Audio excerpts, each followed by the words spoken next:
Welcome to my channel Daily Bulletin News. Maggie makes not just one, but two big moves, while Stefan and Kristen join forces to get what they both want. Please note that if you purchase something by clicking on a link within this story, we may receive a small commission of the sale. In today's days of our lives, Ava gets back to the apartment where Trip greets her, unsure of why she's moving out. He doesn't buy her reason and asks what trouble she's in, as Wendy overhears from the hall. She walks in and awkwardly asks if everything is okay. Trip says no and wants to know why Ava is moving out again. She promises she's not in trouble, she'll just be at the Brady pub with Harris. After reassuring them again, she walks out with a box. After, Wendy makes tea for her and Trip. When admits he's worried about Ava, something's up. It's always one thing after the other with her. But Wendy says she's probably safer living with an ex-Navy SEAL and police officer. Changing topics, Trip asks how Wendy's first day at work went. In a word, terrible. She was a total mess. Obsessed with trying to find a lead on Clyde, but there was nothing. And seeing Goldman's desk just set off a panic attack. She's safe and home now, Trip says, so she can relax. But maybe it's time to talk to a professional. Wendy can't help but think about whether Ava might find trouble again, like Trip said. She doesn't think she can deal with that anymore. Wendy then admits she spoke to her dad, and he sounds more like himself than in ages. But they almost lost another child when Wendy nearly died, and she doesn't want to hurt them again. And she's tired of always looking over her shoulder, waiting for something bad to happen. Trip hugs her and says he's there for her always. Over at the Dimera mansion, an upbeat Stefan walks in on EJ making a drink. He's got a new lease on life after visiting Gabby in prison. Kristen then arrives, shocked he's not in jail. Stefano explains their deal and that EJ was just about to give him his worldly possessions back. EJ reminds him. What's actually going on? Kristen asks. EJ doesn't owe her an explanation. When Kristen says he does, since she's a Dimera, EJ makes a dig about blood being thicker than water. Kristen figures that since EJ got Stefan out of prison, he must have gotten a payday.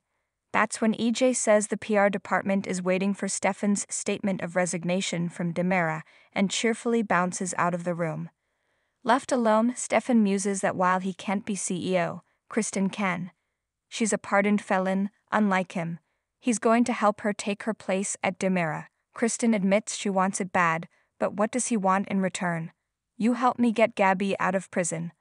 Over at the Brady pub, Harris and Ava relax with some beer after moving her in. Harris notes how perfectly they fit together and they kiss, and Harris suggests a toast to fresh starts. Not until Clyde's gone, she says. So let's get the book and get rid of him, Harris says. EJ enters the pub to tell Ava she received her letter of resignation and asks for the keys. The bistro is Stefan's problem now. She doesn't have them on her and she wants to give them to Stefan herself. EJ starts poking and prodding about how Harris made a mistake in letting a cop killer go free for Ava of all people, which ticks off Harris. Says the man who made the deal to set him free, he asks. What's Stefan holding over your head? Teresa, meanwhile, bursts into Alex's office at Titan. Tell me it's not true. It is their biggest advertiser pulled out of Bella, and despite her best efforts, the magazine's failing. It's time to pull the plug. Teresa begs him for another chance, but Alex isn't budging. He's done everything he can, but Bella is done. Teresa says she'll find an even bigger client, and Alex cuts her off. It's just not feasible.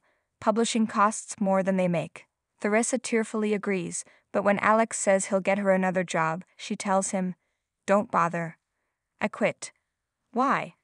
Alex says he gave her an impossible task with him, wanting to keep the magazine going just to try to feel closer to Victor. Teresa says she was a charity hire. It's time for her to find a fresh start somewhere else, she says, and walks out. Up in Konstantin's bedroom, he's stunned, speechless. Not for long, after Maggie's marriage proposal, but he can't accept it. He doesn't want to put her in an uncomfortable situation with her family or friends. That's their problem, not hers, Maggie says. Plus, marrying him is the right thing after all Victor did to make him suffer. An effusive Konstantin says yes, and they shake on it. It's official. They're engaged. All that's left is to have a word with her lawyers to figure out how to proceed. In the meantime, maybe they shouldn't tell anyone else. Konstantin thanks her and she leaves. All the pieces are falling right into place. Stay tuned and subscribe the channel.